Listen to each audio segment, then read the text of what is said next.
Hello students, welcome to our channel. Hope you are doing well. दोस्तों, आज जो अपन discuss करने जा रहे हैं वो इरिगेशन का सबसे इम्पोर्टेंट टॉपिक है और वो है क्रॉप वाटर रिक्वायरमेंट, जिसको कि आप CWR भी बोल सकते हो।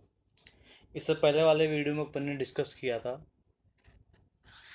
कि फील्ड कैपेसिटी क्या होती है, आपका विल्टिंग पॉइंट क्या होता है, मतलब बेसिकली जो जो सोइल मॉइस्चर कंटेंट जो था या सोइल मॉइस्चर टेंशन आप कह लो, वो सब अपन ने देखा था। और किस किस पॉइंट पर कितना कितना कौन कौन सा वाटर कहलाता है, भले ही वो आपका ग्रेविटी वाटर हो या आपका कैपिलरी वाटर हो या आपका हाइग्रोस्कोपिक वाटर हो। ठीक है, इन तीनों वाटर के बारे में अपन ने डिस्कस किया था और जो जो कंडीशंस जो जो केसेस बन सकते थे वो सब अपन ने देखी थी, प्लस जो इंपॉर्टेंट डेफिनेशंस थी वो सब अपन ने डिस्कस करी थी। और तो फिर उसके बाद आज अपन चालू करते हैं, वो है क्रॉप वाटर रिक्वायरमेंट। दोस्तों, क्रॉप वाटर रिक्वायरमेंट क्या होता है? सिंपल सा है, जैसा आपको वर्ड से पता लग रहा है कि क्रॉप वाटर रिक्वायरमेंट मतलब एक क्रॉप को जब अपन उसमें बीज बोते हैं और तब हार्वेस्ट करते हैं, तो बीज बोने से लेकर के फसल की कटाई तक कितने पानी की रिक्वायरमेंट होती है देशी भाषा में, वो होती है क्रॉप वाटर रिक्वायरमेंट। ठीक है, अब देखते हैं कि water requirement of a crop is the total water required by it from the time it is sown to the time it is harvested. कि भैया एक की फसल को, क्रॉप को सोन होने से लेकर के हार्वेस्ट करने तक उसको कितना वाटर रिक्वायर्ड होता है, that is the crop water requirement. ठीक है, अब इसमें ये जो क्रॉप वाटर रिक्वायरमेंट है वो कई फैक्टर्स पे डिपेंड करती है। ये मैंने आपको पहले ही बताया था कि क्रॉप वाटर रिक्वायरमेंट क्या होगी आपका, depending on type of climate, type of soil, method of cultivation, rainfall कितना है उसका, सनशाइन ओवर्स कितना है उसका, सोइल का टाइप कैसा है, वहाँ का क्वालिटी ऑफ वाटर कैसा है, इन सब चीज़ों पे ये चीज़ें डिपेंड करती है। CWR और आप कौन सी क्रॉप उगा रहे हैं वो सब भी इस पर डिपेंड करती है कि एक क्रॉप को कितना रिक्वायरमेंट है पानी का, क्योंकि आपको पता है कि हर एक क्रॉप अलग अलग तरीके की होती है। ठीक है, तो हो सकता है एक क्रॉप को पानी की जो रिक्वायरमेंट है वो एक्स है, पर जो बी तरीके की क्रॉप है उसको वाई है रिक्वायरमेंट। ठीक है, तो अलग अलग तरीके की क्रॉप होती है और उसको अलग अलग वाटर की रिक्वायरमेंट होती है। तो ये सभी चीज़ें मैटर करती है। तो फिर अपन देखते हैं कि बेस पीरियड और क्रॉप पीरियड क्या होता है। ठीक है, बेस पीरियड क्या होता है, अपन ने लास्ट वीडियो में डिस्कस किया था। Base period is the period between first watering to the last watering. ठीक है, लेकिन क्रॉप पीरियड क्या होता है? वैसे तो क्या है कि बेस पीरियड और क्रॉप पीरियड ऑलमोस्ट इक्विवेलेंट होते हैं, कि आपका बेस पीरियड और क्रॉप पीरियड ऑलमोस्ट इक्विवेलेंट मान लिया जाता है, क्योंकि जो बीज बोने के टाइम पे, ध्यान देना, बीज बोने के टाइम पे ही लगभग फर्स्ट वाटरिंग की जाती है, मतलब बीज बोने से पहले फर्स्ट वाटरिंग की जाती है और लगभग फसल काटने से पहले आपकी लास्ट वाटरिंग होती है। वैसे तो दोनों सेम होते हैं, लेकिन MCQs में कई बार क्वेश्चन में होता है कि आपसे पूछ लिया जाता है बेस पीरियड और क्रॉप पीरियड अलग अलग होते हैं। तो बेस पीरियड होता है basically it is a difference between the first watering and the last watering. और क्रॉप पीरियड होता है आपका फसल के बीज बोने से लेकर के फसल की कटाई तक, मतलब it is a time between the seed to sown to the time of harvesting. ठीक है, तो ये हो गया आपका क्रॉप पीरियड और ये हो गया आपका बेस पीरियड। तो अब क्वेश्चन में आता है कि base period of a crop is the time between, base period कौन सा टाइम कहलाएगा? ऑप्शन ए है आपका instant of sowing to its harvesting, instant of sowing to its harvesting तो नहीं है बेस पीरियड। फिर ऑप्शन बी आता है first watering at the time of sowing to its last watering before harvesting, ये एकदम सही है। ठीक है, उसके बाद आता है सोइंग टू लास्ट वाटरिंग, ये तो गलत हो गया। और फिर आता है first watering at the time of sowing to the time of harvesting, ये भी गलत है। इसका मतलब जो बेस पीरियड होता है वो फर्स्ट वाटरिंग से लेकर के लास्ट वाटरिंग तक होता है। अपन ने ऊपर वाले स्लाइड में देखा भी था कि ये क्या होता है, फर्स्ट वाटरिंग से लेकर के लास्ट वाटरिंग तक। ठीक है, और ये अपना ऑप्शन सही भी, ऑप्शन नंबर बी। ठीक है, अब अपन निकालते हैं दोस्तों कि वाटर रिक्वायरमेंट ऑफ क्रॉप क्या होती है, और इसमें कई तरीके की 8-10 डेफिनेशंस होगी जो आएगी, वो सब अपन को देखनी है और ये वन बाय वन अपन सब चीज़ें डिस्कस करने वाले हैं। सबसे पहले आता है आपका क्रॉप पीरियड। क्रॉप पीरियड का होता है कि it is the time interval between, crop period क्या हो गया कि it is the time interval between instant of sowing to the instant of harvesting, मतलब सोइंग से लेकर के हार्वेस्टिंग का जो इंटरवल होता है, टाइम इंटरवल होता है, वो आपका क्रॉप पीरियड हो गया। It represents the total time during which crop was present in the field, मतलब क्रॉप कितने टाइम फील्ड में प्रेजेंट रही, एक तरीके से मतलब बीज बोने से लेकर के, सोइंग से लेकर के हार्वेस्टिंग तक अगर क्रॉप प्रेजेंट रही तो वो आपका क्रॉप पीरियड हो गया। बेस पीरियड आपको बता ही चुके कि time interval between first watering before sowing to the last watering before harvesting, ठीक है। उसके बाद नोट आता है कि in reality crop period base period से बड़ा होता है।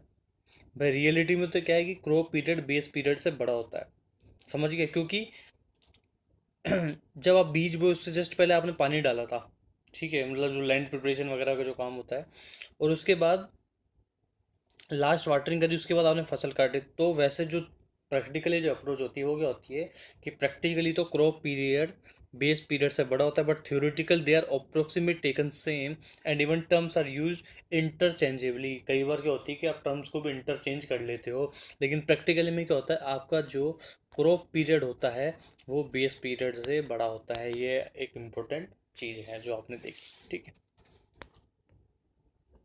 अब उसके बाद आता है कि क्या क्या टर्म्स होती है, तो सबसे इंपॉर्टेंट टर्म है डेल्टा। ये आप ध्यान से सुनना और 3 बार खुद की उसमें बोलना, मैं भी आपको बोलूँ, आपके साथ बोलूँगा 3 बार। डेल्टा क्या होता है, डेल्टा इज, देखो सबसे पहले मैं आपको कॉन्सेप्ट बता दूँ। मान लो कोई भी ग्रुप है एक्स, उसको आपने मान लो मार्च में बोया, 1 मार्च को बोया मान लो, इसके बीच को। उसके बाद आपने उसको मार्च अप्रैल मई जून जुलाई अगस्त और 30 अगस्त को आपने उसको काटा, ठीक है। तो 1 मार्च से 30 अगस्त तक उसमें जो भी आपने पानी दिया होगा उसको एक पानी पानी की जरूरत होगी कुछ ना कुछ, डेफिनेटली उसको वाटर रिक्वायरमेंट होगी। तो उस चीज़ में उसको कितनी वाटर डेप्थ चाहिए, मतलब डेप्थ ऑफ वाटर उस क्रॉप की कितनी रहनी चाहिए, वही होता है डेल्टा, ठीक है, सिंपल सा। तो delta is defined as total depth of water in centimeter, वो तो आप भले इन मीटर या एमएम में कन्वर्ट कर सकते हो, कोई बड़ी चीज़ नहीं है। तो delta is defined as total depth of water in centimeter required by a crop during the base period. अब बेस पीरियड ही बोला, इसने क्रॉप पीरियड नहीं बोला, ध्यान रखना, क्योंकि जो बेस पीरियड होता है वही आपका क्या होता है, फर्स्ट वाटरिंग से लेकर के लास्ट वाटरिंग, ठीक है। बेस पीरियड क्या हुआ आपका, फर्स्ट वाटरिंग से लेकर के लास्ट वाटरिंग। तो डेल्टा क्या होता है कि फर्स्ट वाटरिंग से लेकर के लास्ट वाटरिंग में कितनी डेप्थ तक पानी रहा है, वो डेप्थ क्या कहलाती है आपकी, डेल्टा कहलाती है। समझ आ गया, दोबारा सुनो। Delta is defined as total depth of water in centimeter, एक बार आप भूल जाओ, ठीक है, इसको आप भूल जाओ अभी, कि delta is defined as total depth of water required by crop during the base period. समझ आ गया कि delta is defined as total depth of water required by a crop during the base period, that is called delta, ठीक है। समझ आ गया कि भैया फसल को क्रॉप के लिए कितनी टोटल डेप्थ पानी की चाहिए होती है, वो डेल्टा होता है, सिंपल सा है, आप कंफ्यूज मत होना आगे जो वर्ड आएगा उसके साथ में, ठीक है। तो delta of a crop means कि depth of water required by crop, तो देखते हुए आप टिक कर दोगे ऑप्शन सी। भाई एरिया अंडर द क्रॉप तो होगा नहीं, क्रॉप पीरियड होता नहीं, क्रॉप प्रोडक्शन होता नहीं है, that is delta is equals to depth of water required by crop, ठीक है। ये उसका बेसिक क्वेश्चन हो गया। अब आता है ड्यूटी। डेल्टा और ड्यूटी में कंफ्यूज मत होना, मैं आपको बता चुका। ड्यूटी क्या होता है कि भैया ये एक एरिया जो आपको इरिगेट करना है, ये एरिया हो गया आपका 1000 हेक्टेयर, और यहाँ से जो आपकी मेन कैनाल है वो निकलती है, ठीक है। ये मेन कैनाल का जो डिस्चार्ज है वो है 1 क्यूबिक मीटर पर सेकेंड, मान लो वो है 1 क्यूबिक मीटर पर सेकेंड, और ये एरिया हो गया आपका, ठीक है, 1000 हेक्टेयर हो गया मान लो। तो ड्यूटी क्या हो जाएगी कि इस एरिया को इरिगेट करने के लिए कितना क्यूमेक पानी चाहिए, वो हो गई ड्यूटी, बस। इसका मतलब 1000 हेक्टेयर बट्टा 1 क्यूबिक मीटर, या पर क्यूबिक मीटर, कितने भी एरिया को इरिगेट करने के लिए पर क्यूबिक मीटर कितना पानी चाहिए, वो आपका ड्यूटी हो गई, ठीक है। अब इसको अपन थोड़ा डेफिनेशन समझ लेते हैं कि duty is defined as area irrigated in hectare by 1 cubic metre of water flowing continuously for the duration of the base period. अब इसने वापस से बेस पीरियड बोला, क्योंकि बेस पीरियड क्या होता है आपका, फर्स्ट वाटरिंग से लेकर के लास्ट वाटरिंग तक का टाइम कहलाता है, ठीक है। समझ आ गया भाई, duty is defined as area irrigated in hectare by 1 cubic metre of water flowing continuously, मतलब 1 क्यूबिक मीटर से कितना हेक्टेयर एरिया इरिगेट होता है, वही आपका क्या कहलाता है, ड्यूटी कहलाता है। इसका मतलब ड्यूटीज एक्सप्रेस एज, मान लो अगर 300 हेक्टेयर पर क्यूबिक मीटर है, इसका मतलब 1 क्यूबिक मीटर पानी 300 हेक्टेयर को इरिगेट कर रहा है। D is equals to 300 hectare दे रखा है, तो इसका मतलब होगा कि 1 क्यूबिक मीटर पानी 300 हेक्टेयर को इरिगेट कर रहा है। ठीक है, ड्यूटीज एक्सप्रेस्ड एज, इसको ऐसे लिख दिया। अब आप चीज समझना कि by knowing duty of water and area to be irrigated, अगर आपने ड्यूटी जान ली, ठीक है, और एरिया जान लिया, तो आप उसका डिस्चार्ज कैलकुलेट कर सकते हो। कैसे कर सकते हो? ये डी इजिकल्स टू 300 दे रखा है, तो इस डी की जगह आप 300 रख दो, और 300 इजिकल्स टू क्या है? Hectare per cubic metre. Hectare तो अपन ने निकाल लिया, कितना हुआ? 300 इजिकल्स टू हेक्टेयर अपन ने निकाल लिया 300, और पर क्यूबिक मीटर 300 से 300 कट जाएगा, क्यूबिक मीटर इधर आ जाएगा, तो 1 क्यूबिक मीटर डिस्चार्ज हो गया। तो इसका मतलब आपने, अगर आपको ड्यूटी कैलकुलेट है और एरिया कैलकुलेट है, तो आप उससे डिस्चार्ज निकाल सकते हो। ये चीज़ आपको क्लियर हो गई अब? ठीक है, उसके बाद क्या है कि also by knowing the total available discharge, ये भी अगर आपने निकाल लिया, also by knowing total available discharge and duty of water, अगर आपने डिस्चार्ज और ड्यूटी ऑफ वाटर निकाल लिया, then then which area can be irrigated, can be determined. सीधी सी बात है, जब आपने 300 निकाल लिया, अब मान लो आप एक बार के लिए एरिया भूल जाओ, अगर आपने ये निकाल रखा है 1 क्यूबिक मीटर, तो ये तो आप निकाल ही सकते हो, एरिया तो आप निकाल सकते हो, 300 को इधर ले जाओगे।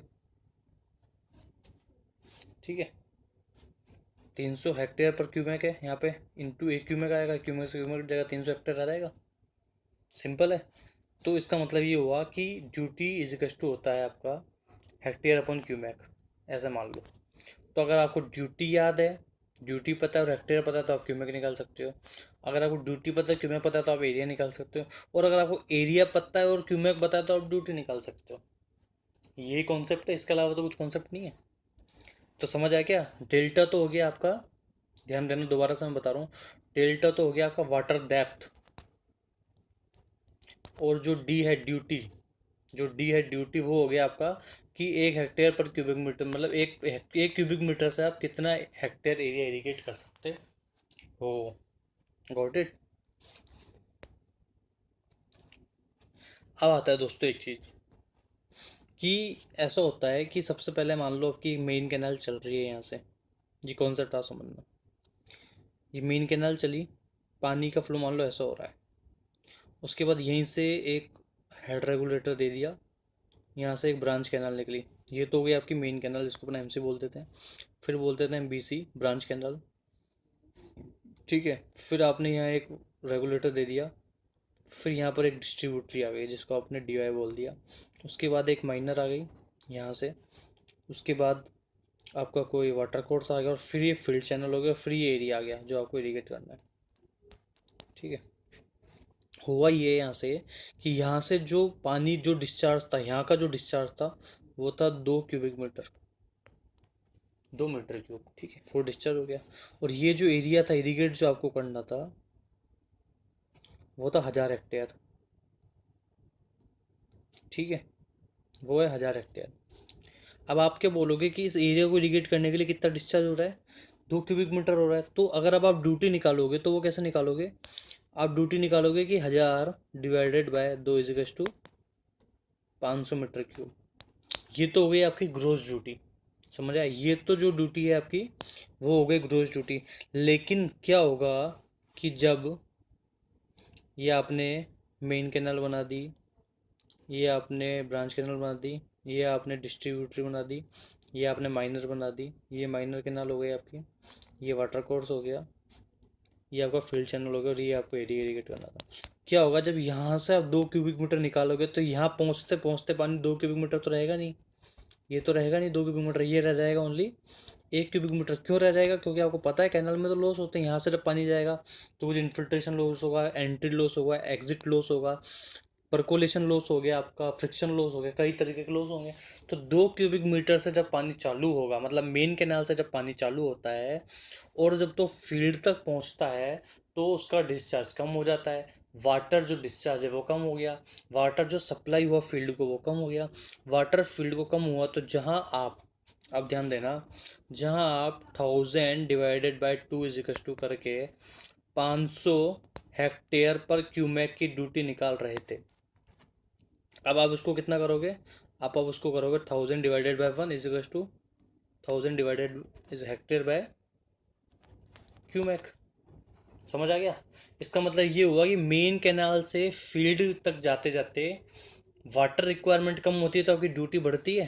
पहले 500 आ रही थी और अभी 1000 आ रही है। इसका मतलब क्या हुआ कि मेन कैनाल से फील्ड तक जाते जाते आपकी ड्यूटी बढ़ती है। ये बहुत इंपॉर्टेंट कॉन्सेप्ट है। वही इसमें दिखाया है, देखो क्या है कि since the quantity of water delivered to the field is different from that enters the main canal, therefore duty of water at the head of the field is different from duty at the head of the main canal। मतलब head of the main canal पर अलग duty थी, पर head of the field पर अलग duty आई है। कैसा ये कि let 2 cubic metre of water is release in main canal में अगर 2 क्यूबिक मीटर पानी आया, ध्यान देना, मेन कैनाल में अगर 2 क्यूबिक मीटर पानी आया है तो which irrigates a field area of 1000 hectare. तो अगर आप ग्रोस ड्यूटी निकालोगे तो आप सीधा से निकाल दोगे कि 1000/2 मान लो इसको, सीधा सा 500 हेक्टेयर पर क्यूबिक मीटर। ठीक है। पर since half of the water is lost in transit, मतलब आधे से ज़्यादा, आधा पानी लगभग आपका इन सब में लॉस हो गया। आपका एंट्री लॉस मान लो, एग्जिट लॉस मान लो, फ्रिक्शन मान लो, पर्कुलेशन, डीपर्कुलेशन, इनफिल्ट्रेशन, कुछ भी मान लो। There fall only 1 cubic metre of water has only reached to the head of the field to irrigate same field area of 1000 hectare. 1000 hectare तो net duty क्या आ जाएगी इसकी, 1000/1 is equal to 1000 hectare per cubic metre. It means duty increases from the main canal to the field canal. यही मैं आपको समझाना चाहता था कि टॉप से चीज़ चलते चलते जब बॉटम तक आती है तो पानी की रिक्वायरमेंट जरूर कम होती है पर ड्यूटी इंक्रीज हो जाती है। समझ आ गया। And it should be assumed as duty of field. ठीक है।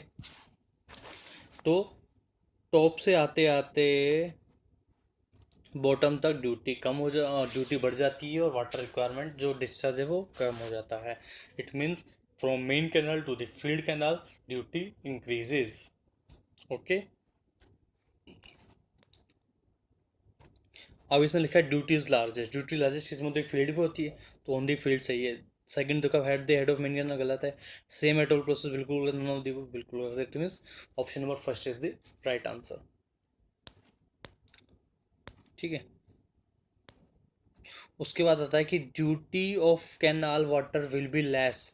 Duty of canal water will be less, कहाँ लेस होगी, duty of water canal water will be less if, less कब होगी, if area is irrigated is more. ऐसा तो होगा नहीं, अगर देखो ड्यूटी क्या होती है ऑलरेडी, हेक्टेयर अपन क्यूमेक होती है। अगर ये बढ़ रहा है तो ड्यूटी तो बढ़ेगी, एरिया बढ़ेगा ड्यूटी तो बढ़ेगी, समझ ये गलत हो गया। Water supply required is less, अगर ये कम होगा तो ओवरऑल तो ड्यूटी बढ़ेगी बढ़ेगी, तो इसका मतलब ये भी गलत हो गया। इसके बाद आता है ऑप्शन नंबर सी की वाटर सप्लाई रिक्वायर्ड इज मोर। अगर वाटर सप्लाई आपका बढ़ रहा है, मान लो पहले ये एक था और अब अगर दो हो रहा है तो ऑब्वियसली ये ओवरऑल तो कम होगा क्योंकि डिनोमिनेटर कम हो रहा है। डिनोमिनेटर कम हो रहा है इसका मतलब ड्यूटी पूरी की पूरी कम हो रही है। इसका मतलब option number C is the right answer कि duty of canal if less will be less if the water supply required is more. इसका मतलब option number C is the right answer. None of the का तो कोई काम ही नहीं है। फिर अब आप आ जाओ कि the following factor affect the duty of water. The following factor affect the duty of water. कौन कौन से फैक्टर होते हैं, मेथड ऑफ कल्टीवेशन, आपके मेथड ऑफ कल्टीवेशन पे डिपेंड करता है कि आप किस तरीके से जो आपका फार्म है उसको कल्टीवेट करो, कैसे आप बीज बो रहे हो या जैसे कैसा आप खेती कर रहे हो। इसके बाद सिस्टम ऑफ इरीगेशन पर डिपेंड करता है आपने कौन सा सिस्टम लगा रखा है, आपका स्प्रिंकलर सिस्टम है, आपका ड्रिप इरीगेशन सिस्टम, आपका फ्री फ्लडिंग है, किस तरीके का सिस्टम है उस पर भी आपका डिपेंड करता है। क्योंकि भाई ऐसा अगर आपने फ्री फ्लडिंग कर दिया, ध्यान देना, अगर आपने फ्री फ्लडिंग कर दिया तो आपका पानी का कंजप्शन तो ज़्यादा हो जाएगा, पानी कंजप्शन ज़्यादा हो जाएगा तो ड्यूटी कम हो जाएगी। समझ आ रही है चीज़। उसके अलावा टाइप ऑफ क्रॉप पर तो डिपेंड करती है क्योंकि कुछ एक क्रॉप ऐसी होती है जो ज़्यादा पानी लेती है, कुछ एक क्रॉप ऐसी होती है जो पानी कम लेती है। तो अगर आपने 1000 हेक्टेयर में ही ज़्यादा पानी वाली क्रॉप लगाई और 1000 हेक्टेयर में ही आपने कम पानी वाली क्रॉप लगाई तो कम पानी वाली क्रॉप की ड्यूटी ज़्यादा होगी और ज़्यादा पानी वाली क्रॉप की ड्यूटी कम होगी। समझ आएगा। क्योंकि ड्यूटी तो क्या होता है दोस्तों, duty is hectare upon cube में, कि कितना एरिया आप 1 क्यूबिक मीटर पानी से कितना हेक्टेयर एरिया इरीगेट होता है। तो it means all of the above is the right answer. ठीक है, option D is the right answer. समझ आ गया आपको। कि कौन कौन से फैक्टर अफेक्ट करता है, मेथड ऑफ कल्टीवेशन भी, सिस्टम ऑफ इरिगेशन भी, टाइप ऑफ क्रॉप भी। उसके बाद आप आ जाओ, लिखा है कि the ratio between the area of a crop irrigated, area of crop irrigated इसको ये मान लेते हैं अपन, and quantity of water required during its period of growth is known as, मतलब अल्टीमेटली वो तो हेक्टेयर अपन क्यू में की हो गया, that is duty by delta तो होता नहीं, डेल्टा तो टोटल डेप्थ होती है, बेस पीरियड तो फर्स्ट वाटरिंग से लास्ट वाटरिंग होता है, क्रॉप पीरियड क्या होता है आपका दोस्तों, that is time from sown to the time harvesting. ठीक है, इसमें duty is the right answer, it means option number B is the right answer. फिर आता है नेक्स्ट दोस्तों कि relationship between duty and delta के रिलेशनशिप क्या होती है। अब ध्यान देना आप, देखो जो डी होता है आपका वो होता है hectare area is irrigated by supplying 1 cubic metre second, 1 cubic metre per second of water for the base period of B. अपन ने जो बेस पीरियड है उसको बी मान लिया भाई, बी बेस पीरियड है। बेस पीरियड क्या होता है वैसे तो, कि फर्स्ट वाटरिंग से लेकर के लास्ट वाटरिंग तक का जो टाइम होता है वो आपका बेस पीरियड होता है। ठीक है, फर्स्ट वाटरिंग से लेकर के लास्ट वाटरिंग तक का जो टाइम होता है वो आपका बेस पीरियड होता है, उसको अपन ने बी मान लिया कि इट इज़ बी डेज। ठीक है, तो अब ध्यान देना, इस इक्वेशन को समझने की कोशिश करना। डी आपका हेक्टेयर एरिया हो गया कि 1 क्यूबिक मीटर से कितना एरिया हेक्टेयर जो है इरीगेट होगा, वो डी हो गया, आपने ड्यूटी को डी बोल दिया। तो therefore volume of water की भाई बी डेज में, ध्यान देना, बी डेज में 1 क्यूबिक मीटर से कितना पानी इरीगेट हुआ है, तो टोटल इसमें वॉल्यूम ऑफ वाटर आ जाएगा कि हर दिन कितना पानी गया है। अभी तो अपन 1 क्यूबिक मीटर मान के चल रहे हैं, ठीक है, पर वो बी डेज में गया है। मान लो एक दिन में अगर एक गया है तो बी डेज में कितना जाएगा, बी डी इंटू 1, मतलब बी डेज जो भी नंबर ऑफ डेज हैं आपके। ठीक है, तो अब जब आप इस डेज को इसमें कन्वर्ट करेंगे सेकंड में, तो एक दिन में 24 घंटे हुए, 24 घंटे को एक घंटे में 60 मिनट हुए, 60 मिनट में 60 सेकेंड हुए, तो it is 24 into 60 into 1 cubic metre per second, it is 68400 B metre cube. ठीक है, 68400 बी मीटर क्यूब। ठीक है, अब अमाउंट ऑफ वाटर स्टोर्ड आप देखो, अमाउंट ऑफ वाटर स्टोर्ड कितना हुआ दोस्तों, कि D is equal to hectare हो गया आपका इंटू डेल्टा, भाई कितना। अब ये भी वॉल्यूम आ जाएगा कि भाई ये टोटल एरिया है, इसमें कितनी डेप्थ में पानी रहा, तो आपको टोटल वॉल्यूम में आ जाएगा कि टोटल पानी स्टोर कितना रहा। तो D hectare into 10⁴ meter square में हो जाएगा आपका हेक्टेयर। ऑब्वियसली एक हेक्टेयर में आपके 10,000 मीटर स्क्वायर होता है, 1 hectare is to 10,000 meter square, तो इसमें भी ये हुआ D into 10⁴ meter square into delta meter, तो हो जाएगा तो इसकी वैल्यू क्या हो जाएगी, D into 10⁴ meter cube, meter square into meter is to meter cube हो गया। तो एक तो रहा कि वाटर सप्लाई इतना हुआ और वाटर स्टोर इतना हुआ, तो इक्वेशन 1 और 2 तो इक्विवेलेंट हो जाएगी भाई, जितना पानी सप्लाई हुआ उतना स्टोर हुआ। ठीक है, तो it is D into delta into 10⁴ meter cube is to 68400 B metre cube. जब आप इसको सॉल्व करोगे it will be D into delta is to 8.64 B. समझ आ गया, जहाँ डी तो होगा आपका हेक्टेयर पर क्यूबिक में, डेल्टा होगा मीटर में और बी होगा डेज में। एग्रीड है भाई, ये फॉर्मूला समझ आ गया ना आपको, D into delta equals to 8.64 B, जहाँ डी तो होगा आपका हेक्टेयर पर क्यूबिक में, डेल्टा होगा मीटर में और बी होगा डेज में। दोस्तों क्लियर है, this is a crystal clear. इसमें आपको दोबारा कोई डाउट हो रहा है तो मैं समझा सकता हूँ। ठीक है, मैं एक बार दोबारा आपको समझा देता हूँ कि क्या है, कि वॉल्यूम ऑफ वाटर सप्लाइड आपने निकाल लिया, it is B days into 1 cubic metre per second, और दूसरा अमाउंट ऑफ वाटर स्टोर्ड है वो आपने निकाल लिया, that is D into 10⁴ meter square into delta meter. Hectare में था तो उसको आपने मीटर स्क्वायर में कन्वर्ट कर लिया, इंटू डेल्टा मीटर हो गया। इसको और इसको इक्विवेलेंट कर दिया 1 और 2 के इक्वेशन को, जिससे कि ये वाली थ्योरी निकल गई, that is D into delta is to 8.64 B, जिसमें जो आपका डी होगा वो हेक्टेयर पर क्यूबिक में होगा, जो डेल्टा होगा वो मीटर में होगा, प्लस जो बी होगा वो आपका डेज में होगा। अब ये क्वेश्चन है, ठीक है, कि if the duty of a water for a crop of base period, मतलब बी इज टू 120 डेज दे दिया। ठीक है, ड्यूटी दे रखी है 1400 hectare per cubic, D is to 1400 hectare per cubic, then delta for the crop is, delta क्या होगा? अब डेल्टा तो आपको पता ही कि इट इज़ 8.64 B/d। इसमें डेल्टा किस में आएगा? मीटर में आएगा। यहाँ जो डेल्टा निकालोगे आप दैट इज़ इन मीटर। तो बस सिंपल सा है, delta is equal to 8.64, B की वैल्यू क्या है 120 डिवाइडेड बाय डी, डी क्या है आपका 1400 हेक्टेयर पर क्यूबिक। ठीक है, तो जब इसको सोल्व करोगे delta will be 0.740 meter, delta will be 0.740 meter. अब आंसर आपको एमएम में कन्वर्ट कर रखा है, तो 7.74 को आप 0.74 इंटू 1000 कर लोगे तो इट विल बी 740, 740 mm आ जाएगा। 740 देख लो, सबसे नियर है 741 है, सो 741 is the right answer. Clear है आपको? इसमें तो कोई डाउट नहीं है भाई। इसमें आपको क्या है कि बेस पीरियड दे रखा है दैट इज़ 120 डेज। इसके अलावा आपको ड्यूटी दे रखी है इट इज़ 1400 हेक्टेयर पर क्यूमेक, इट इज़ 1400 हेक्टेयर पर क्यूमेक। तो डेल्टा आपको निकल जाएगा, delta for the crop that will be 741 mm। ठीक है, और ध्यान देना, तो सबसे इम्पोर्टेंट चीज़ है कि डेल्टा आपने निकाली इट इज़ 86.64 B/d। ये तो हो गया आपका मीटर में। सेंटीमीटर में करोगे तो इट विल बी 864 B/d। कई जगह आपको 864 B/d भी दे रखा होगा, तो वो उस केस में क्या होगा, डेल्टा आपका सेंटीमीटर में होगा। पर जब अपन 8.64 B/d डाल रहे हैं तो उसमें केस में मीटर में है। एग्रीड है? ठीक है, नेक्स्ट आ जाओ दोस्तों कि crops and season of India. ठीक है, ये सब अपन इंडिया के बारे में पढ़ेंगे कि इंडिया में कौन कौन से क्रॉप्स के सीज़न आते हैं और कौन कौन से आपकी क्रॉप्स होती है बेसिकली। तो आपने एक चीज़ पक्का सुनी होगी, खरीफ। खरीफ क्रॉप्स क्या होती है? इसको समर क्रॉप्स कहा जाता है। अब समर क्रॉप्स क्यों कहते हैं इसको? क्योंकि इसका जो टाइम होता है वो होता है अप्रैल से लेकर के सितंबर तक का।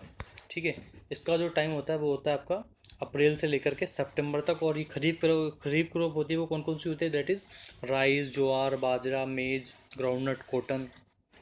ठीक है, ये आपका खरीफ क्रॉप होती है। इसको समर क्रॉप कहा जाता है। इट मीन्स कि ये अप्रैल से चालू होती है और सितंबर तक इसको काट लेते हैं। मतलब इसको अपन अप्रैल में बोते हैं और सितंबर तक अपन काट लेते हैं। इट मीन्स अप्रैल, मई, जून, जुलाई, अगस्त, सितंबर, मतलब ये 6 महीने की हो गई, मोटा मोटा ये 6 महीने की हो गई। इसके बाद आती है आपकी विंटर क्रॉप। विंटर क्रॉप आपकी अक्टूबर से चालू होती है और मार्च में ख़त्म हो जाती है। तो ये भी लगभग 6 महीने की हो गई। तो वो आपकी कौन कौन सी होती है? वीट, ग्राम, मस्टर्ड, पोटैटो। जैसा भी बताया था ना कि मार्च में आपका ये गेहूं की कटाई का काम चल रहा, तो वो कौन सी क्रॉप थी आपकी? वो रबी क्रॉप थी और वो आपकी विंटर क्रॉप कहलाती है। ठीक है, ये आप ज़रूर से, ये एक बेसिक कॉन्सेप्ट है, आप ज़रूर से इसको याद रखें। और ये तो आपके जनरल नॉलेज में भी काम में आ जाता है। आपके जीके का भी कई बार क्वेश्चन बन जाता है कि खरीफ क्रॉप कौन सी होती है, उसका टाइम क्या होता है, या फिर रबी की क्रॉप कौन सी होती है उसका टाइम क्या होता है। तो खरीफ क्रॉप जो होती है वो आपकी समर की होती है। आप इसको KS ऐसे डिनोट कर दो और RW अलग कर दो, KS और RW। तो जो एक आपको याद करने का तरीका मिल जाएगा कि KS मतलब खरीफ, समर, RW मतलब रबी, विंटर। अब समर है तो आपकी मार्च से अप्रैल से चालू रहेगी। इट मीन अप्रैल से आप 6 महीने मान लो, तो अप्रैल, मई, जून, जुलाई, अगस्त, सितंबर, ये आपकी सितंबर हो जाएगी। और अगर आप विंटर मान लोगे तो आप इसको मार्च से, अक्टूबर से चालू कर लो, अक्टूबर से लेकर के ये मार्च तक हो जाएगी। तो ये RW के नाम से आप इसको याद कर लो ऐसे। ठीक है, और वीट, ग्राम, मस्टर्ड, पोटैटो, बार्ले वगैरह ये सब आपकी रबी की क्रॉप है। अब कुछ क्रॉप ऐसे होती है जो पेरेनियल होती है, मतलब जो 300 से 360 दिन चलती है।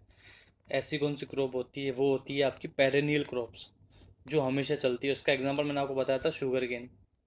शुगर केन पूरे साल भर वाली क्रॉप है। ठीक है, इसको पूरा एक साल लगता है। इसका मतलब इसको पानी भी ज़्यादा लगता होगा, क्योंकि इसको क्रॉप को पूरा टाइम ही एक साल लगता है। उसके बाद आ जाती है आपकी जैद क्रॉप्स, जो आपकी फ्रूट्स और वेजिटेबल्स वगैरह होती है। वो होती है मार्च से जून तक, मतलब ये 4 महीने की हो गई। ठीक है, तो आपको समझ आ गया बेसिकली। वैसे तो क्या मेन ये दो ही क्रॉप्स होती है आपकी, खरीफ और रबी। खरीफ, अब आप दोबारा समझ लो, खरीफ और रबी मतलब KS और RW। खरीफ मतलब समर, समर मतलब आपकी मार्च से सितंबर हो गई। रबी, रबी RW विंटर, विंटर मतलब आपकी अक्टूबर से मार्च हो गई, विंटर क्रॉप हो गई। ठीक है, जो वीट, ग्राम, मस्टर्ड वगैरह होती है ये सब आपकी विंटर क्रॉप हो जाती है। और जो खरीफ का क्रॉप होती है आपकी सारी राइस, ज्वार, बाजरा, मेज वगैरह सब हो जाती है। ठीक है, पेरेनियल क्रॉप मैंने आपको बता दी, ज़ैद क्रॉप्स मैंने आपको बता दी। ये 4 तरीके की मेजर क्रॉप्स है जो आपके एग्जाम्स में पूछी जा सकती है, ठीक है।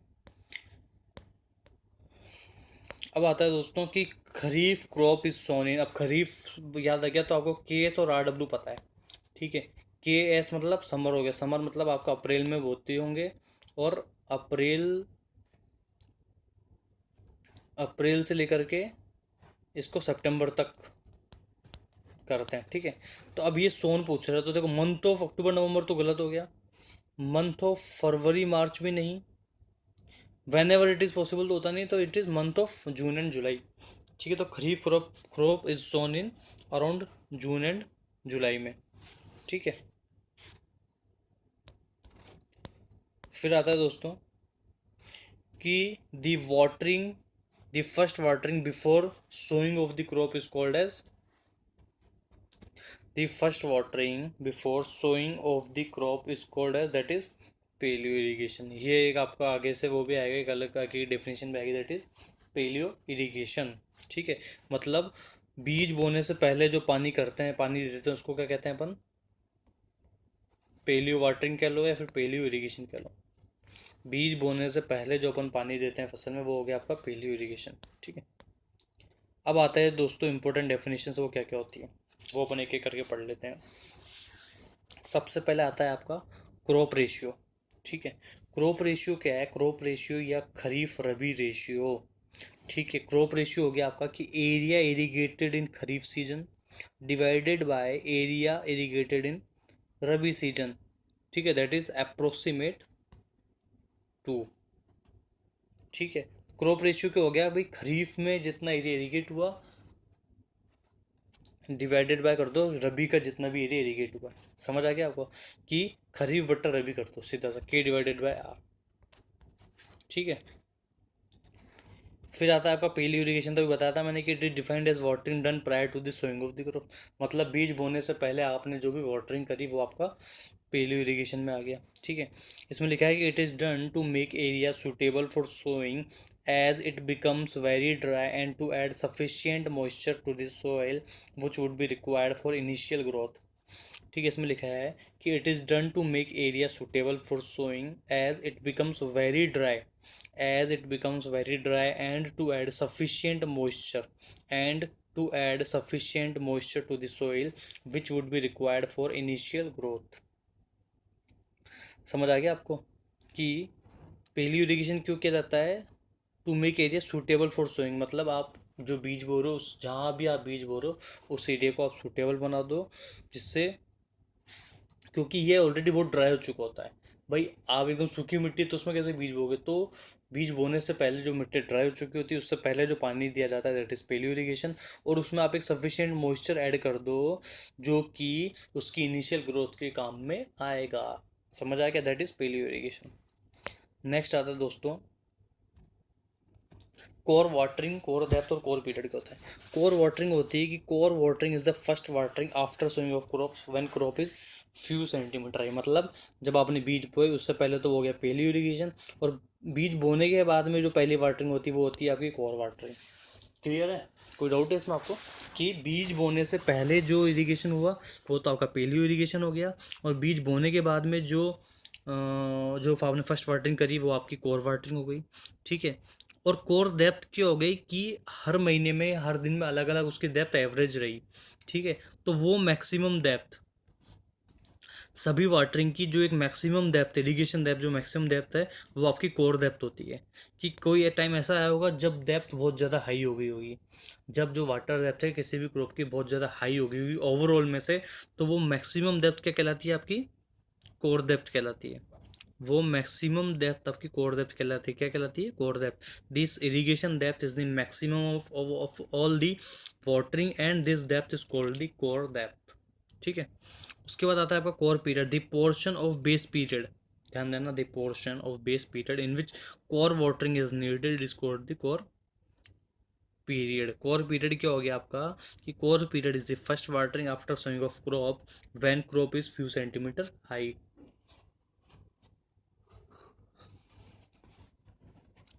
ठीक है दोस्तों, तो कोर वाटरिंग जो है कोर देखो दोस्तों, मैं दोबारा एक बार बता देता हूँ कि बीज बोने से पहले जो वाटरिंग हुई वो पहली इरिगेशन कहलाई, ठीक है। बीज बोने के बाद जो वाटरिंग हुई वो आपकी कोर वाटरिंग कहलाई। उसके बाद वो मैक्सिमम वाटर डेप्थ जो क्रॉप ने कहीं ना कहीं अपने बेस पीरियड में ली होगी वो आपकी कोर डेप्थ कहलाई। उसके बाद कोर पीरियड, क्या पीरियड कहलाया कि आपने बीज बोया और बीज बोने से लेकर के पहली वाटरिंग तक जो पीरियड कहलाता है वो आपका कोर पीरियड हो गया, ठीक है, समझ आएगा। अब आप ऐसा करो कि 1 मिनट के लिए आँख बंद कर लो, आँख बंद करके अपनी सारी डेफिनेशन एक बार याद करो और इससे आपके माइंड को भी थोड़ा रिलीफ मिलेगा, ठीक है।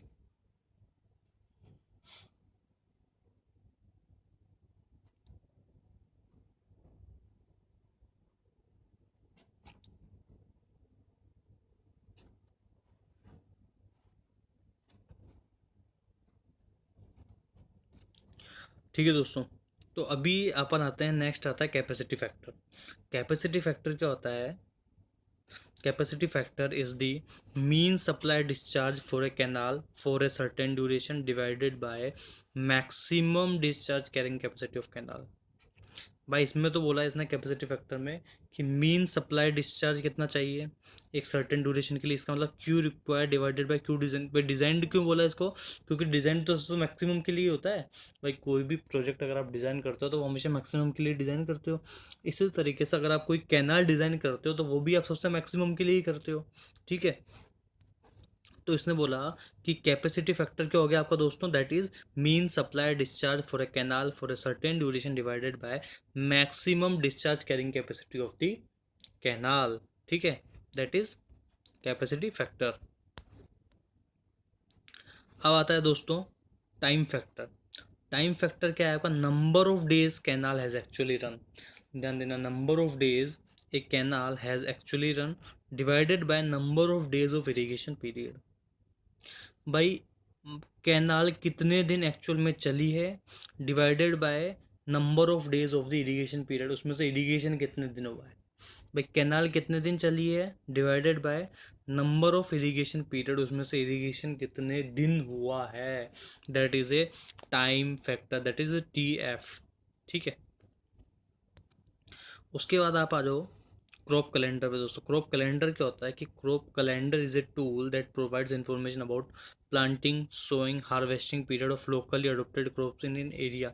अब जैसे इसको मैं आपको थोड़ा जूम करके बताता हूँ, ठीक है। कि जैसे मान लो राजस्थान की अगर अपन बात करें, ठीक है, राजस्थान की अपन बात करते हैं तो राजस्थान में एक वीट क्रॉप है, ठीक है, वीट क्रॉप, ठीक है। अब सीजन चल रहा है इसका खरीफ का, ठीक है। तो खरीफ चलिए अपन अपनी मान लो नवंबर से लेकर के मिड मई तक, तो ये तो अपनी सोइंग का पीरियड हुआ, ये पीरियड हुआ अपना सोइंग का। फिर खरीफ नवंबर से मिड तक वापस से सोइंग। उसके बाद जनवरी से लेकर के हार्वेस्टिंग, जनवरी से, क्योंकि मैंने आपको जो टाइम बताया था वो तो एक थ्योरेटिकल टाइम था दोस्तों। मैंने आपको जो टाइम बताया था कि भाई अक्टूबर से सितंबर, ऐसा नहीं है कि फिक्स हो सकता है, फिक्स हो गया भाई अक्टूबर से पहले, अक्टूबर के बाद आप खरीफ को नहीं कर सकते, या उसके तो महीना प्लस माइनस 1-2 महीने चल सकता है, ठीक है। उसके बाद खरीफ ही आपकी जनवरी से लेकर के अप्रैल तक, ठीक है, ये हार्वेस्टिंग हो गई। देखो सोइंग इसमें आपको बताया है कि नवंबर से लेकर के मई तक आप सोइंग कर लो, ठीक है। उसके बाद इसने बोला कि आप फसल तो काट लो कम से कम जनवरी से अप्रैल तक में। जनवरी से अप्रैल तक आपने फसल काट लो, जैसा कि बताया था मैंने आपको कि मार्च में, अप्रैल में, जब अभी ये लॉकडाउन चल रहा था तो कि इसमें आप फसल काटने का टाइम आ गया आप मजदूर इसकी किसानों का, ठीक है। उसके बाद वापस से आपका खरीफ हो गया। फिर रबी का टाइम हो गया आपका। रबी का क्या टाइम है? नवंबर से लेकर के मार्च तक तो आप बोलो, ठीक है, नवंबर से लेकर के मार्च तक तो आप बोलो, या नवंबर से लेकर के दिसंबर तक, दिसंबर एंड तक आप बोलो। उसके बाद रबी का फिर से टाइम हो गया, इसको आपको हार्वेस्ट भी करना पड़ेगा, ठीक है। हर एक फसल का अपना अलग अलग एरिया का अपना अपना अलग अलग टाइम होता है, तो वो सब चीज़ें आपको देखनी पड़ती है। ये एक पर्टिकुलर राजस्थान के लिए मैंने आपको बताया था, ठीक है।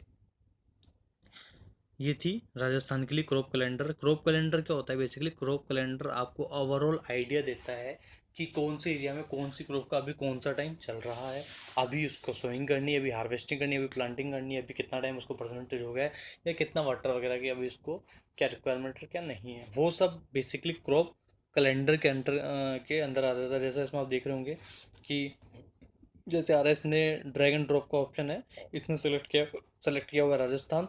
राजस्थान के बाद इसने क्रॉप डाली हुई है वीट, तो वीट का पूरा ही कैलेंडर आ गया है, ठीक है। अब आता है नेक्स्ट, आता है दोस्तों ग्रोस कमांड एरिया। ठीक है, बहुत ही इंपॉर्टेंट टर्म है, और जितनी इंपॉर्टेंट है उतनी ही बेसिक टर्म है। समझो, जितना इंपॉर्टेंट है उतना ही आसान है। तो बहुत ध्यान से सुनना, थोड़ा सा बारीक कॉन्सेप्ट है कि it is the total area within the limit of an irrigation project. It includes cultivable as well as non cultivable like road, building, pond. ऐसा है ना कि मान लो ये टोटल एरिया है जो इरीगेट करना है, पर उसमें से क्या है, खेत तो इतने इतने एरिया में ही है, और एक खेत इतने इतने एरिया में है, ठीक है। बाकी में तो रोड आ गई, ठीक है, ये घर आ गया, ऐसे ऐसे घर आ गए खूब सारे, बीच में कोई नदी वदी भी आ गई होगी, ठीक है। तो इस ये पूरा एरिया वैसे तो इरीगेट करना है, पर पूरे एरिया में से ओवरऑल नेट इरीगेशन तो सिर्फ इन खेती को ही करना है, बाकी तो ये सब नदी घर इनको थोड़ी आप इरीगेट कर दोगे। तो ग्रोस कमांड एरिया क्या कहलाएगा, ये पूरा एरिया कहलाएगा। समझ रहे हो, ये ग्रोस कमांड एरिया, ये पूरा एरिया कहलाएगा। क्लियर हुआ आपको कि जो ग्रोस कमांड एरिया है ये पूरा एरिया कहलाएगा। तो ग्रोस कमांड एरिया क्या हो गया कि it is total area within the limit of an irrigation project के अंदर जितना भी एरिया है वो पूरा ग्रोस कमांड एरिया कहलाएगा, जिसमें भले ही आपका रोड हो, कोई बिल्डिंग हो या पॉन्ड हो। सिंपल, क्लियर हो गया। फिर आता है आपका कल्टीवेबल कमांड एरिया। फिर कल्टीवेबल कमांड एरिया क्या होता है कि it is that portion of GCA which is cultivable and denotes the area on which actually cultivation is to be done। जैसा अपन ने बोला ना कि ये मान लो ये टोटल एरिया है, ये टोटल प्रोजेक्ट है, इसमें जो एरिया के राउंड होना है वो तो इतना ही होना है, एक ये और ये, ठीक है। तो ये जो एरिया है, एरिया ए और एरिया बी, ये आपका CC हो जाएगा, कल्टीवेबल कमांड एरिया। प्लस ये जो था नदी थी, घर बने हुए थे आपके, ये सब तो आपके GCA में आ गए, ये सारा एरिया तो आपका GCA हो गया। प्लस ये जो एरिया आपका एरिया ए और एरिया बी, ये आपका CC हो जाएगा। तो जनरली ऐसा अज्यूम किया जाता है, अगर डेटा नहीं दिए हुए होते हैं तो जनरली ऐसा अज्यूम किया जाता है कि अगर डेटा नहीं दिए हुए होते हैं तो ये कहा जाता है कि जो CC होता है आपका वो 80% ऑफ GCA होता है। समझ गए भाई, जो CCA होता है आपका वो 80% ऑफ GCA होता है, ठीक है। तो इसने क्या कहा कि it is that portion of GCA which is cultivable and denote the area which actually cultivation is to be done, ठीक है, on which actually cultivation is to be done. तो अब एक चीज़ तो आपको क्लियर हुई होगी भाई, GCA तो बड़ा ही होगा CCA से, ये चीज़ तो क्लियर हो गई आपकी, इसमें कोई डाउट है आपको। भाई GCA तो आपका क्या हुआ, GCA आपका टोटल इरिगेशन प्रोजेक्ट हो गया, जबकि जो CCA है आपका वो कुछ परसेंटेज वाला जो हुआ, कि इन एब्सेंस ऑफ डेटा अपन क्या अज्यूम कर लेते हैं कि CCA आपका 80% ऑफ GC होता है। ओके, अब आती है दोस्तों इंटेंसिटी ऑफ इरिगेशन। ये अच्छी टर्म है, इंटेंसिटी ऑफ इरिगेशन या फिर annual intensity of irrigation. Intensity of irrigation होती है, बहुत बेसिक कॉन्सेप्ट है कि it is a sum of seasonal intensity of irrigation, कि एक साल में कितना इरिगेशन, कितना एरिया इरिगेट हुआ है, कितनी इंटेंसिटी, कितना एरिया बेसिकली अपन ने इरिगेट किया है, वो सब इंटेंसिटी ऑफ इरिगेशन में आ जाता है। एनुअल इंटेंसिटी मतलब एक साल में, ठीक है। तो seasonal intensity of irrigation is that percentage of a CC on which actually the irrigation is to be done in a particular season. तो फिर सीजनल इंटेंसिटी और दो अलग अलग तरीके की इंटेंसिटी होगी, एक तो इंटेंसिटी ऑफ इरिगेशन या एनुअल इंटेंसिटी, या फिर एक सीजनल इंटेंसिटी। भाई एनुअल इंटेंसिटी तो आपकी हो गई कि एक साल में आपने कितना एरिया इरिगेट किया, ठीक है। अब वो उसका आगे का मैं बताऊंगा, इसके अंदर की जो बात है कि एक साल में आपने कितना एरिया इरिगेट किया, ये तो हो गई आपकी इंटेंसिटी ऑफ इरिगेशन। उसके बाद सीजनल इंटेंसिटी हो गई कि it is that part of CCA कि आपने उस पर्टिकुलर सीजन में कितना इरिगेशन किया। अब ऐसा है कि एक साल में आपके दोनों सीजन आ जाते हैं, आपका रबी भी आ जाती है, आपकी खरीफ भी आ जाती है, मतलब आपकी खरीफ भी आ गई, आपकी रबी भी आ गई, समर भी आ गई, आपकी विंटर भी आ गई। ठीक है, तो वो आपकी सीजनल इंटेंसिटी हो जाएगी। अब देखना, मान लो इसको थोड़ा सा मैं एक बार जूम इन कर देता हूँ। क्या है कि आपका जी सी है 100 हेक्टेयर, भाई टोटल जो प्रोजेक्ट है वो आपका 100 हेक्टेयर हो गया। ये उसमें सी सी आपको दे दिया 80 हेक्टेयर, मतलब आपका इसमें से 80 हेक्टेयर ही आपने इरीगेट किया। अब 80 हेक्टेयर में से आपने विंटर सीजन में तो किया 90% ऑफ सी सी है, 90% ऑफ सी सी है, मतलब 80 का 90%, 8 9 72 हेक्टेयर हो गया, और 80 का 70% 56 हेक्टेयर हो गया। तो विंटर में आपने किया 90% एरिया को इरीगेट, और 70 में आपने, और समर में आपने किया 70% एरिया को इरीगेट। ठीक है, तो इसकी जो एनुअल इंटेंसिटी है दोस्तों वो क्या हो जाएगी, एनुअल इंटेंसिटी आपकी 72 + 56, एक साल में आपने कितना एरिया इरीगेट कर दिया, इट इज़ 72, मतलब टोटल जो इंटेंसिटी आएगी वो कितनी आएगी, 90% + 70%, तो 90% + 70% इट इज़ 160%। तो कहा जाता है कि जो इंटेंसिटी ऑफ इरीगेशन है, it can be more than 100%, it can be more than 100%, और काफ़ी केसेस में मोर देन 100% ही होती है। भाई टोटल एरिया तो आपका 100 हेक्टेयर ही था, और आपने वैसे कितना एरिया हेक्टेयर कर दिया, 7 और 5 12, और 6 और 2 8, 128 हेक्टेयर एरिया इरीगेट किया। क्यों, क्योंकि एक आपने कोई वैसी फसल नहीं उगाई जिसको पूरे 365 दिन लग गए। अगर ऐसी फसल आप उगाते हैं कि जिसको 365 दिन लग जाते, तो वो एरिया जीसीए से तो कम ही होता। ठीक है, वो एरिया जीसीए से तो कम ही होता, पर यहाँ जो एरिया है, जो टोटल एरिया आपने एक साल में इरीगेट किया, वो जीसीए से भी बढ़ गया। क्यों, क्योंकि आपने अलग अलग सीजन में अलग अलग एरिया इरीगेट किया है, क्योंकि एक साल में आपके 2 सीजन आ गए, आपने विंटर में भी किया, आपने समर में भी किया, इसीलिए आपकी जो इंटेंसिटी ऑफ इरिगेशन है वो भी बढ़ गई। इंटेंसिटी जैसा आपको नाम से पता लग रहा है कि कितना इंटेंस इरिगेशन हुआ है। ठीक है, तो इंटेंसिटी ऑफ इरिगेशन क्या हो गया आपके, 90 + 70 = 160%। ठीक है, अब आ जाओ नेक्स्ट आप इरिगेशन एफिशिएंसी पे। इरिगेशन एफिशिएंसी क्या कहती है कि इरिगेशन एफिशिएंसी है water available for use divided by water applied. ठीक है, water available for use divided by, भाई वाटर कितना अवेलेबल है और आपने कितना उसको अप्लाई किया है, वो आपकी एफिशिएंसी आ जाती है, सीधी सी बात है। ठीक है, अब 2 3 तरीके की इरिगेशन एफिशिएंसी होती है। फर्स्ट होती है water conveyance efficiency. Water conveyance efficiency क्या है दोस्तों, बस जस्ट आपको फॉर्मूले से याद रखने हैं कि WF/WR × 100। तो WF तो हो गया आपकी कि F मतलब water given to the field, WF जहाँ था वहाँ डाल देना water given to the field. WR हो गया आपका water release from river reservoir for the field, कि कितना पानी रिवर रिजर्वायर से फील्ड के लिए छोड़ा गया है, divided by, sorry, WF divided by WR, तो कितना पानी दिया गया है डिवाइडेड बाय कितना पानी छोड़ा गया है। समझ आ गया, WF/WR का मतलब क्या हो गया दोस्तों, कि कितना पानी दिया गया है फील्ड को डिवाइडेड बाय कितना पानी छोड़ा गया है, that is water conveyance efficiency, that is NC। Agreed है, नाम से पता लग रहा है वो कन्वेंस का बात है, कन्वेंस मतलब पानी कितना कन्वे हुआ है। फिर आता है कि this efficiency account for water which passes seepage loss and evaporating loss during conveyance from river reservoir to the field, क्योंकि इसमें लॉसेस वगैरह तो होंगे भाई, पानी आपका मेन कैनाल से अगर फील्ड में जाएगा तो लॉसेस वगैरह तो होंगे ही होंगे।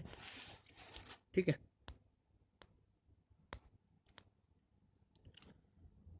अब आया नेक्स्ट क्वेश्चन कि the ratio of the quantity of water stored in the root zone, the ratio of quantity of the water stored in the root zone of the crops to the quantity of water actually delivered in the field is known as। अब ये आपने पढ़ा नहीं है, आपने तो सिर्फ अभी तक वाटर कन्वेंस एफिशिएंसी पढ़ा है। वाटर कन्वेंस एफिशिएंसी अभी तक आपने पढ़ा है, वो पढ़ा था आपने WF डिवाइडेड बाय WR, जिसमें बताया गया कि water given to the field divided by water actually release from the river reservoir for the field. तो ये वो तो नहीं है भाई, crops to the quantity of water actually delivered, मतलब WF इसमें नीचे आ रहा है, कुल मिला के बात ये है। डब्ल्यू एफ नीचे आ रहा है, पर आपने ये पढ़ा नहीं है, लेकिन अभी इसका आंसर मैं आपको बताता हूँ, वाटर एप्लीकेशन एफिशिएंसी। आगे पढ़ेंगे तो मैं बता दूंगा ये कैसे हुआ, ठीक है। आइए water application efficiency. Water application efficiency क्या होती है दोस्तों, that is denoted by N A. भाई डब्ल्यू एफ तो आपका सेम रहा, वो तो आपने डेफिनेशन में समझ लिया कि डिवाइडेड बाय मतलब to the water given to the field. तो ये ऊपर वाला क्या डब्ल्यू एस हो गया अब यहाँ पे, और वहाँ क्या था, वहाँ डब्ल्यू एफ ऊपर था और डब्ल्यू आर नीचे था, यहाँ डब्ल्यू एफ नीचे हो गया, ठीक है। इट मीन्स डब्ल्यू एस क्या हो गया, water stored in the field, मतलब रूट जोन में कितना वाटर स्टोर्ड है, water stored in the field divided by water given to the field. ये मतलब उसका भी एडवांस फॉर्म आ गया। भाई उसमें तो आपने कहा था, ध्यान देना, उसमें आपने कहा था कि रिजर्वायर से कितना पानी फील्ड में जा रहा है, तो डब्ल्यू एफ अपन अपन ने डब्ल्यू आर कर दिया है, ये ज़्यादा प्रिसाइज हो गया डिवाइडेड बाय इसके। पर इसमें तो ये और भी प्रिसाइज हो गया कि वाटर रूट में कितना है स्टोर्ड, और डिवाइडेड बाय वाटर आपने फील्ड को कितना दिया। तो आपने ये जो ऊपर वाला क्वेश्चन किया तो उसमें ये तो पूछा था इसने कि ratio of quantity of water stored in the root zone of the crops to the quantity of water actually delivered. समझ आ गया कि ratio of quantity of water stored in the root zone of the crops to the quantity of water actually delivered in the field is known as the water application efficiency, ठीक है। तो water application efficiency के बारे में पता लगा, it is W S divided by W F. This efficiency accounts for water losses such as surface runoff, deep percolation which occurs during application of the water in the field, ठीक है। ये सब आपका जो डब्ल्यू एफ है उसका summation है basically कि कितना कैसे कैसे क्या क्या हुआ है। Water store divided by R F आपका कोई जो सरफेस रन ऑफ होगा प्लस डीप पर्कुलेशन जो डी एफ होगा, ठीक है। मेन जो इंपॉर्टेंट है दोस्तों वो सब ये फॉर्मूला, इन फॉर्मूले के बेस्ड पर ही क्वेश्चन आते हैं आपको, इसलिए ये जो एप्लीकेशन जो एफिशिएंसी वाले फॉर्मूले ये आपको याद रखने पड़ेंगे। सबसे पहले अपन ने कन्वेंस एफिशिएंसी पढ़ा, कन्वेंस एफिशिएंसी में था आपका, ध्यान देना मैं एक बार आपको दोबारा रिपीट करवा रहा हूँ, रिवीजन करवा रहा हूँ। कन्वेंस एफिशिएंसी जो था आपका उसमें था W F upon W R, ठीक है। कन्वेंस एफिशिएंसी में आपका W F upon W R हो गया। उसके बाद आपका वाटर एप्लीकेशन एफिशिएंसी हो गया, that is W H divided by W F, ठीक है। अब आता है water use efficiency, that is an you. भाई सी आपने पढ़ लिया कन्वेंस एफिशिएंसी, ए आपने पढ़ लिया एप्लीकेशन एफिशिएंसी। अब आता है वाटर यूज एफिशिएंसी क्या है। इसमें भी कॉमन बात क्या होगी कि डब्ल्यू एफ तो नीचे रहेगा, मतलब डब्ल्यू एफ एक ऐसी चीज़ है, water given to the field is the common in all three formulas, in all three efficiency formulas, ठीक है। डब्ल्यू एफ तो water given to the field होगा, डिवाइडेड बाय जो डब्ल्यू यू है आपका वो है water use consumptively. W U क्या है आपका, water use consumptively. W U हो गया आपका वाटर यूज कंजम्पटिवली। तो डब्ल्यू यू आपका हो गया आपका leaching requirement plus pre sowing requirement plus water stored. भाई डब्ल्यू यू में आपका सारा आ गया, आपको जो आपका लीचिंग के लिए रिक्वायर होता है, ठीक है। आपका प्री सोइंग रिक्वायरमेंट आपको पानी मतलब बीज बोने से पहले वाला, मतलब आपका कौन सा वाला हो गया दोस्तों, पेलियो इरिगेशन। याद आ गया आपको कि बीज बोने से पहले अपन जो पानी डालते थे दैट इज पेलियो इरिगेशन, और वाटर स्टोर्ड कितना रहा है, ठीक है, दैट इज डब्ल्यू यू, ठीक है। ये फॉर्मूलेज आपको जरूर से याद होने चाहिए।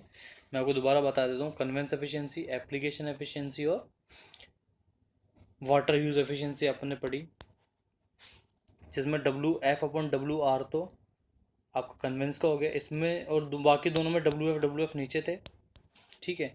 इसमें आपका वाटर स्टोर डाल दिया था उसने, इसमें आपका वाटर यूज आपने डाल दिया, ठीक है। इंटू 100 आप करते हैं ना परसेंटेज बनाने के लिए, ठीक है। अब एक और आ गया दोस्तों, that is water storage efficiency, उसको आपने एन एस नाम दे दिया। अब एक और आ गया, क्या आया, स्टोरेज एफिशिएंसी। उसमें भी, उसमें अब डब्ल्यू एफ नहीं है लेकिन डब्ल्यू एस जरूर है। डब्ल्यू एस किस में आया था, आपके एप्लीकेशन में आया था, मतलब जब आपने एन ए पढ़ा था तो डब्ल्यू एस अपन डब्ल्यू एफ पढ़ा था कि नहीं आपने। तो डब्ल्यू एस तो सेम ही कि water stored in the field, इसका मतलब इन द रूट जोन।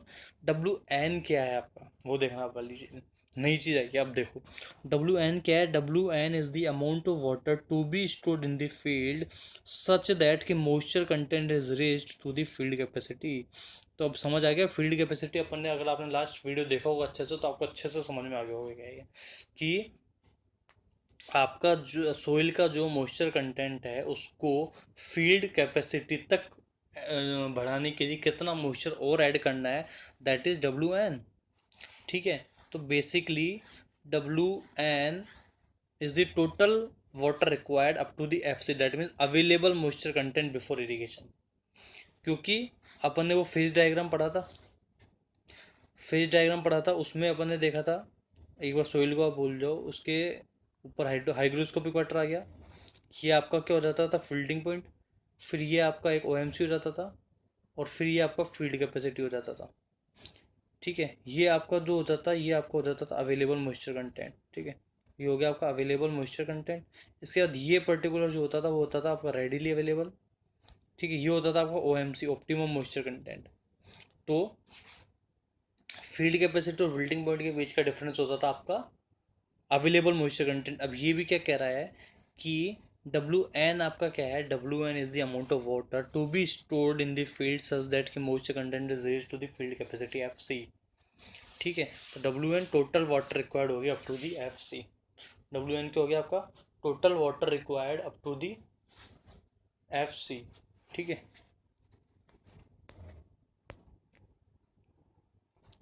तो दोस्तों the duty of water at the outlet is known as, duty of water at the outlet is known as, that is outlet factor. भाई किसी भी मतलब duty of water किसी भी आउटलेट पे क्या होगा, दैट इज आउटलेट फैक्टर। ठीक है, टाइम फैक्टर तो आपने देखा था, टाइम फैक्टर क्या होता है, टाइम फैक्टर क्या था आपका दोस्तों, टाइम फैक्टर था, कैपेसिटी फैक्टर था, क्या था कि आपका कितने नंबर ऑफ डेज कैनाल चली divided by number of days कितना इरिगेशन हुआ। ठीक है, तो अभी ये जो था ये आउटलेट फैक्टर हुआ। ठीक है, अब आता है दोस्तों कंजप्टिव इरिगेशन रिक्वायरमेंट। ये एक नई डेफिनेशन आ गई, मैंने आपको पहले बताया था कि 8 से 10 12 नई डेफिनेशन आज अपन देखेंगे, पर हर एक डेफिनेशन अपने आप में एक इंटरेस्टिंग। कंजप्टिव इरिगेशन रिक्वायरमेंट क्या कह रहा है कि it is the amount of water required to meet evapotranspiration needs of crop during its full growth. ठीक है, कि it is the amount of water required to meet evapotranspiration needs of crop during its full growth. It is denoted by CIR। CIR क्या हो गया आपका, कंजप्टिव irrigation requirement हो गई, मतलब कि water required to meet evapotranspiration CU minus R effective. ठीक है, it is consumptive irrigation requirement. ठीक है दोस्तों, तो अब अपन ऐसा करते हैं कि आज के वीडियो अपन यही ख़त्म करते हैं, उसके बाद अब अपन कल दोबारा देखेंगे कि इसके आगे की चीज़ें क्या क्या होती है, और आगे मैं आपको बता दूंगा इवेपो ट्रांसपिरेशन, आपका पोटेंशियल इवेपो ट्रांसपिरेशन, और आगे और भी चीज़ें इंटरेस्टिंग चीज़ें। इरिगेशन बहुत इंटरेस्टिंग सब्जेक्ट है, तो अपन इसको बाकी कंटिन्यू करते हैं। उम्मीद करता हूँ आपको वीडियो पसंद आया होगा, और अगर किसी भी तरह का कोई डाउट हो तो आप प्लीज़ कमेंट करके ज़रूर बताएं। ठीक है, so thank you so much for staying with us.